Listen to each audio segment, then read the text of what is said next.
As we head towards 2024 and the inevitable general election, we at Technical Connection, and I'm sure the same goes for you, are being increasingly asked what we think tax might look like post the election, and especially what tax might look like under a Labour government.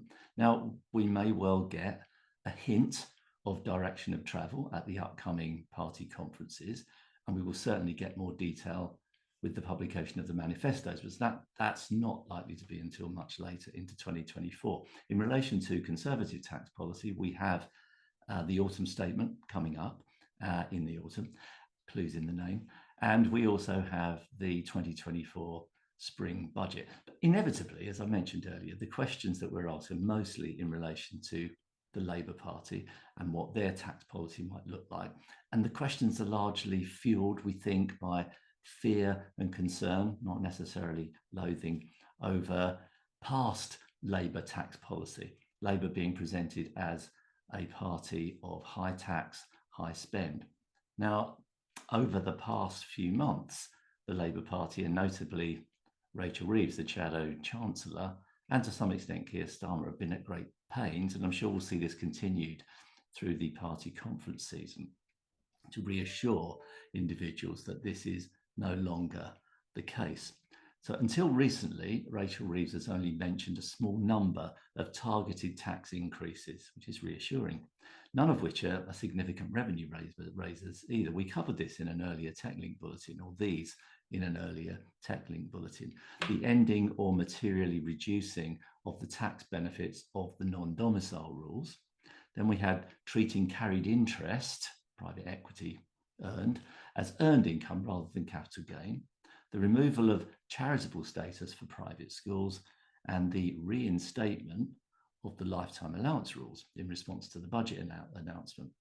So in a recent interview with the Financial Times, again, we reported on this, Reeves said that she had no plans to align CGT rates with income tax rates or to restrict relief for high earners' pension contributions. That's a broad statement. We're not quite sure what was meant by that.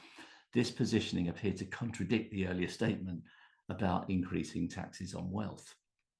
Now, the recent bank holiday weekend saw another interview with Rachel Reeves, this time in the Telegraph, but it was also reported across other newspapers.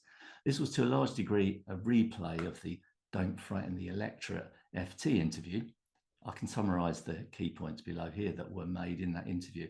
A previous plan from Keir Starmer to raise top rate of taxes off the table. That was the main announcement that grabbed the headlines in that weekend's press. So too is any form of wealth tax, despite the recent re-emergence of proposals on this front by a number of think tanks and groups of MPs. The Labour Party doesn't have any plans to increase taxes outside of what we said Rachel Reeves. Reeves was categorical that she was not adopting the politician's trick of non-denial, saying that there was no current plans, thereby leaving scope for future changes of plan. In her words, we won't be doing that. It's a denial. It's not a non-denial, just a denial. Make of that what you will. So on the whole, financial planners and investors, I think, will be cautiously, stress cautiously, because we are early days at the moment, reassured by what they've heard so far. Capital gains tax stability will be particularly welcome, I think, especially given the concern that was expressed after the Office of Tax Simplifications made some of their proposals, the main one of which in relation to capital gains was taxing capital gains in exactly the same way as income. Now, since the Wealth Tax Commission report in 2020, there's been little talk or fear of wealth tax, despite the recently introduced solidarity tax in Spain. That's another story. But there was a recent flurry from those three groups I referred to earlier, Tax Justice UK, the Economic Change Unit, and the New Economics Foundation. So I'll recount what I said about groups of MPs. They aren't groups of MPs, they're separate groups, to resurrect the idea of a wealth tax. The Shadow Chancellor's latest statement, I think, will be seen as very reassuring by those who could have been affected. So to close, there's absolutely no doubt in my mind that the questions on tax and what, if any, action to take will increase as we head towards the election. And you can take it from me that we at Technical Connection are absolutely committed to keeping you up to date.